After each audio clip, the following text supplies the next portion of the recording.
Hey guys, it is time for the 2023 vinyl tag. This is specifically the jazz vinyl tag. Only 10 questions created by Chris from Tunes from the Man Cave. Thank you very much, Chris, for keeping it to 10 manageable questions only. Actually, good, thoughtful questions. Appreciate that. First question, what was your best find or your best acquisition in last year, 2022? Well, let's see. I'm going to give you a weird answer to this question. It's a composite answer. This was part of my best find in 2022. Classic Pharoah Sanders Themby with Lonnie Liston Smith and Cecil McBee and Roy Haynes, who just turned like 110 or something. But if I told you I got this for $1, I feel a little guilty, but it was at a library sale that somebody invited me to. And I also got this for $1 at the same library sale. How about Herbie Hancock Mwandishi, classic 70s funky out there jazz. Well, at the same sale, I got this for $1. Yusef Lateef, Getting a Little Bit Blue, cool record. Love having this. For $1, I love it even more. And lastly, I'm just going to show you. Yeah, I got this at the same library sale. Classic Chet Baker. This is an old copy. I don't know if it's original, but Riverside. And it says made in Japan, which I'm not quite sure about. But anyway, I ended up going back to this sale 3 times and walked away with about 60 records for $1 each. So I have a little bit of survivor guilt for making such a great haul. But second and third day, like, there's still records there. Nobody was getting them but me. So I eventually found out that they were all donated by one gentleman who just wanted to get out of vinyl, probably in his 70s. And anyway, that was a pretty cool thing that happened to me in 2022. Okay, next question. What was a record that first got you to love jazz? Well, in the 70s, I was really a classic rock guitar guy. See, Stratocasters, Eric Clapton, and I'm just like listening to all these records and playing guitar to them, and like my thing was get to the guitar solo. Why do I have to listen to all this bad singing and weak lyrics? I just want the guitar solo. And eventually I realized there's music that's just like guitar and no vocals. So the first thing that kind of got me to bridge from rock to jazz was Jeff Beck. Now, you can argue that it's not true jazz. It's jazzy, it's jazz influence, it's jazz inflected. And these are 2 classic records that he made in the 70s, Blow by Blow and Wired. His transition from the Les Paul to the better Stratocaster. And let's see, what did he do on some of these records? So there's a Charles Mingus song on here, Goodbye Pork Pie Hat. And Jan Hammer plays on one of these. And actually, Stevie Wonder makes an uncredited guest star appearance doing that funky clavinet. So anyway, Jeff Beck, sort of jazz, but that was my introduction to go from rock to instrumental and jazz. And we just lost Jeff Beck, and what a monster stylist. I mean, the fingers, the way he played, the sound he got, just amazing. He doesn't have jazz chops. He's not playing through changes and all that complex stuff. He's really a blues rock guy, kind of like me. Making that transition from blues and rock to jazz on guitar is more than I can handle. Okay, next question. The most far out jazz record in my collection. Well, I've certainly gotten into free jazz. Oh, I meant to play a record for you guys. Let's do it. Speaking of my newfound love of free jazz, more on that topic, but let me play this record for you. Make sure the volume is set right. Come on, record. Slow turntable, nice and slow on the Rega P7. I'll probably have to adjust this volume because it's going to get weird. Most far out record in my collection. Okay, got a lot of free jazz and a lot of it is far out. But here's a record that's even more far out because it's like no other record in your collection or my collection. And it is, who's that poor guy? John Zorn, one of the most avant-garde out there saxophone players. And this is his record from what year? 1989? Naked City, name of the record, sort of the name of the band. Bill Frisell on guitar, who Rob the Wax just saw a week or so ago. Fred Frith on bass, Joey Barron on drums. But the thing that makes this record extremely far out, there's a couple things that make it far out, but Yamatsuka Ai is a Japanese vocalist who just screams his head off, kind of like Yoko Ono, but more guttural and more crazy. Maybe I'll play you some of this. Yamatsuka Ai screaming his head off. And one thing about this record that makes it far out is there's like, I don't know, 20 songs on it. Some of them are only 10 or 20 seconds long. And the band goes from style to style to style in rapid succession. Okay, hey, this is a rockabilly song. Hey, this is a funk song. Hey, this is free jazz. Hey, this is noise. And turns the corner on a dime, 90-degree angle, really quick. But a lot of it would be considered jazz or free jazz or noise or avant-garde, or it is a weird, out there record. And if you play for someone, most people just get up and leave and say, thank you very, very much for dinner, but I have to go home now because that record is annoying me. Great album cover by the great black and white photographer Ouija, who chased around mobsters in, I guess, the 30s and 40s in New York. John Zorn, Naked City. Next question. A small label record. This is a good question because the small labels need to get a lot more love from the jazz community. You guys are all like, Blue Note. You're like, okay, Blue Note's great, but there are thousands of tiny, teeny little labels out there. The record you're listening to now that I just put on, you've never heard of the band or the label. Juju is the band, live at Prince Street. This is a reissue of a classic concert gig from 1973. Recorded in 1973 at Ornette Coleman's Gallery in New York. And musicians who I'm not really familiar with, but good free jazz. So the label that this is on is called Fire Records and Strut. So, I'm sorry, not Fire Records, Black Fire Records. So, is it Strut or is it Black Fire? Why do you guys have two names for your label? It's such a small label. Like it says Strut here on the spine. Juju, look at all the other great album covers that they've done. It's a New York free jazzy ensemble. I'm gonna turn it down just a little bit, but small labels need more love. Some of you in the videos I've seen, somebody was talking about Milestone as a small label and Prestige. Come on guys, those are not small labels. They're smaller than Blue Note and Verve, but there are so many independent small labels that need your love.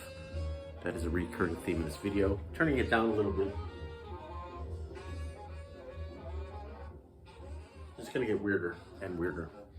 Next question is one of the hardest questions I've ever seen on the vinyl community. Somebody who was recorded as a session leader.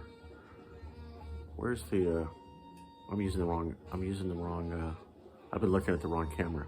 Camera's not up here, it's down here. I'm sorry guys. Someone who recorded as a session leader only and never as a sideman. That is a really hard question, in my opinion. Chris, your boy Chris, who started this thread, he named some kind of obscure guy that I'm not familiar with. So one way to answer that is to come up with somebody obscure who made like a couple records and then passed away or retired. I can't think of anybody like that. And then I saw a really good response to this from a young man who I'm gonna give a shout out to, Ryan at A Man and His Music. New channel, extremely young person. I'm an old person, love seeing you young people embrace jazz. Ryan came up with this guy, Sun Ra. This is not my answer, this is a shout out to Ryan. Sun Ra So the other way to answer this question is somebody who's so monumentally gigantic and ginormous that they could not possibly be a sideman to anybody because they are always the star. Sun Ra is a great answer to that question. So shout out to Ryan. And Ryan, I hope you're watching.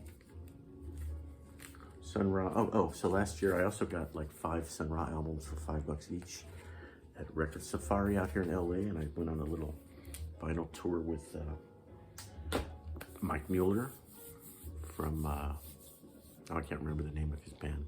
It's too complicated. You know who I'm talking about. Okay. Oh, I didn't even answer the question. Duh. A session leader only. This is a very weird way to answer this question. This is a gentleman who made a lot of records. No, he didn't.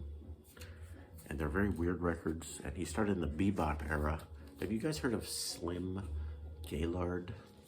The Voodist. What does that mean?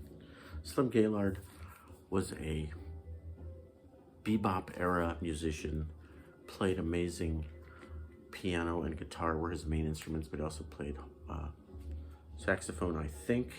But he also sang a lot of really goofy, weird novelty songs.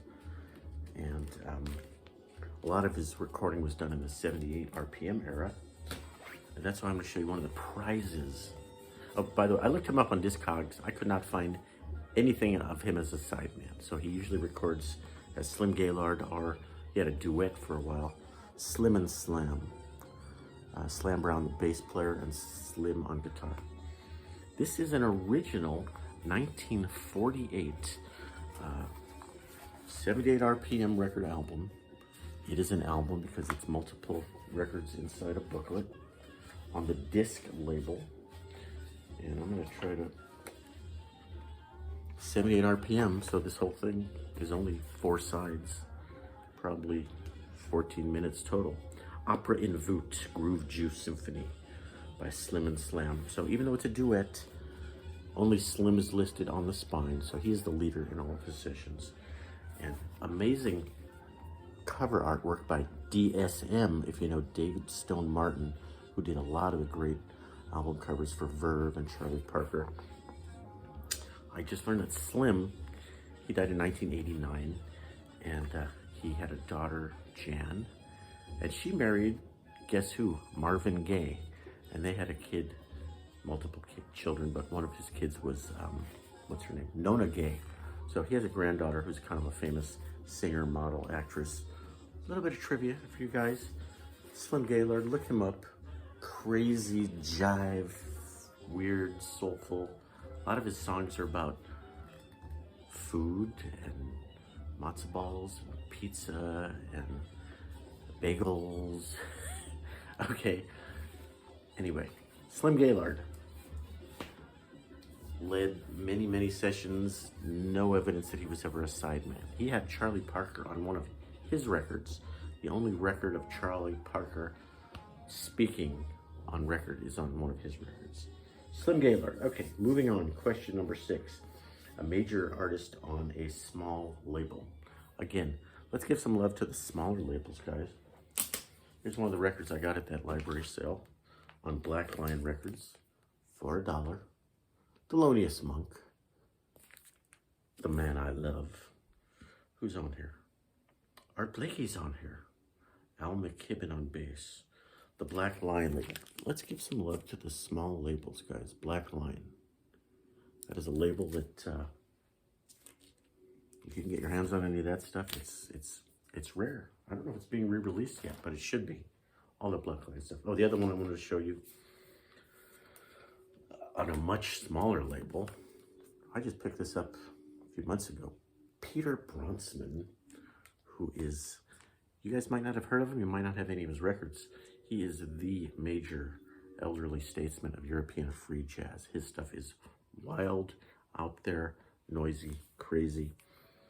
Peter Bronsman, Milford Graves, very famous drummer. William Parker, very famous drummer. Not drummer, bass player. William Parker, bass player. This was recorded way back in 2002 at CB's Gallery in New York. And it just came out on Black Editions Archive. Again, a label you haven't heard of. So, in the spirit of giving love to small labels, I walked into a record store, Deadly Wax, here in the Valley, Los Angeles, and impulse buy. I'm like, it's really hard to find Peter Brötzmann records. So if you find one at a reasonable price, you might want to pick it up. He has over 60 records as a leader, okay, on all kinds of different obscure labels, mostly European. Okay. Oh, here's another one. I got too many records for the same answer to the same question, but also an impulse buy about at the same store. Sakatsu Kojo Inkai is the name of the record. It's not the name of the artist. That means something in Japanese, but this is a weird record. William Parker, same guy, plays bass on there, plays bass on here. Some Japanese free jazz guys came over to New York and played with some American free jazz guys, and they did this record in 1975, but it's out on the Aguirre label, which is rare. Like, I haven't heard of it. That's how rare it is. Again, an impulse buy at Deadly Wax in Chatsworth, California. Okay, moving right along. We got to finish this video. Early morning jazz. Okay, jazz is a late night phenomenon, right? Smoky, dark jazz club, adults only, a lot of drinking. Not that much jazz is really morning music, but a record that was really important to me in the morning time, early 80s. I was working at a record store, and my beloved, beautiful wife was working there with me. And Sunday mornings, just the two of us would open up the record store. So you're in the store alone, this giant cavernous store, alone, listen to whatever you want. My wife and I have different tastes, but the intersection of what she likes, you know, The Cure, Tom Petty, Wilco, and what I like, jazz, weird jazz, really weird jazz, that intersection is very small. Here's the record that we both loved on Sunday mornings. It's the whitest of jazz musicians, Pat Metheny group, Travels. Pat Metheny and I are both from Missouri, and his music is not this nighttime urban bluesy jazz. He has a lot of themes of positivity and inspirational and pastoral and rural themes. So this is a record of him touring some of his greatest hits and some new tunes that were just for this record, Travels. And what was I going to say? Oh, 1982 award winner, Best Artist, Best LP, Best Fusion Performance. Pat Metheny is in the elite group of people that have won something like 30 plus Grammys, even though the Grammys are usually junk. But, so Pat's touring. Someone referred to him as the Grateful Dead of jazz because he played 300 shows a year, 3-hour shows, no opening band, for 30 years straight. He toured his off till Lyle Mays passed away a couple of years ago. Early morning. What about late night? This is an odd juxtaposition. I just grabbed the first Bill Evans record that I could find. Anything by Bill Evans often has a late night feel. This is a compilation of Village Vanguards. No, it's not Village Vanguard. What is this? 1967 at the Village Vanguard. But that's a later gig at the Village Vanguard with Eddie Gomez and Philly Joe Jones. So maybe it's not a compilation. What do I pay for that? $3.99 double record. Anything Bill Evans falls into the late night. I don't have a favorite late night, but Bill Evans would be the closest one. Number 9, we're almost at the end, guys. Thank you for hanging on. A record that inspires me. I was gonna grab Pharoah Sanders' Floating Points, which I can't find because, you know, I have records in 5 or 6 rooms. It's hard for me to find anything. So instead I grabbed Alice. Alice's whole spiritual jazz thing is about inspiration. And I'm inspired by the fact that the record company finally got off their butt and released this wonderful record. Can anybody pronounce it? Patah the El Daoud. Okay, I don't know how to pronounce it. It's a beetle. It's like a scarab, like Egyptian iconography. But the wonderful Alice Coltrane on harp and piano. She's a wonderful piano player too.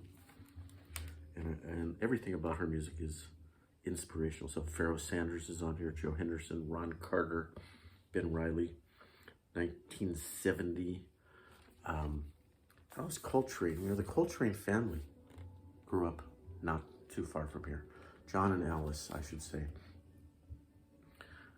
Their son Ravi went to the same school my son went to, a couple miles from here. And he had another son, John Coltrane Jr., who went to that same high school, but died in a car accident. But she had her ashram, her religious, spiritual temple, if you will, just a few miles from here in California, sort of the Calabasas, Agoura Hills-ish area. It was destroyed before I got to visit in the wildfires we had just a couple years ago. But Alice Coltrane, you're into Coltrane? Get into Alice Coltrane. You probably are. If you're watching this video, you probably know Alice Coltrane. But I looked high and low for this record. Okay, I walked in a record store. I'm like, what is this? And the guy came over to me and he said, oh, Alice Coltrane. Oh, how much? Not for sale. It's my personal copy. And I eventually found a CD online for $12. And then a year later, I get the whole record. So I got the CD and the record. Great record. Everything by Alice Coltrane. Inspiration. We're down to the end, guys. We're ending on something negative, Chris. That's okay. We should have flipped those. We should have gone negative and then ended on something inspirational, but it's Chris's list. I'm just saying. A great album with a boring cover. This is a classic album. 1967 something. But for what a great record it is, it's a terrible cover. Miles Smiles, the classic quintet with Wayne Shorter, who wrote a lot of the material in those days. And one of my favorite Wayne Shorter tunes is on here, Footprints. And there's Freedom Jazz Dance. So Miles, Wayne, Herbie, Ron, Tony. Classic record. This cover, like if you assign this to a community college first year graphics art class, they would all come up with something better than this cover, okay? Like orange and lame typography, a very lame photo. Like CBS, Columbia, you've got a massive budget. Why did you spend $11 on this cover? I think they just said, hey, is there anybody in the mailroom who knows how to use this thing? Just make me an album cover. Do you care what it looks like? No. It's like, I don't get it. It's such a disrespect to a great artist to have such a crummy cover for such a great record. Like, this is a very intricate cover, David Stone Martin. Extremely intricate. I mean, there's little vignettes all over this thing. This took a lot of time to put this cover together. And this is a very, not a major release, not a major artist, but there's little tiny detail work that took him a long time. Okay? The respect that the artist deserves. And I don't get you, CBS. What's the deal? That's it, guys. I would love it if you would subscribe and like and share, and you will become an official member of the Vinyl Rundown Fan Club, which entitles you to free access to all of my YouTube videos at no charge. And thanks for watching. Thank you, Chris, at Tunes from the Man Cave. Thank you to this young man, Ryan, from Man and his music. Check him out. And Chris, you forgot to give us a list of the titles, so I may be too lazy, but I may type that up. But a list of the questions is really helpful when you're making videos. And the tag, the hashtag, Tunes Tag 2023 or whatever that is. Use that hashtag. Click on that. You'll see the other videos in the series. Chris is giving away a record for this video series, which is I Want That Record. Andrew Hill. I gotta have that record, so vote for my video. We're not voting. It's random. Thanks for watching, guys. Have a good one.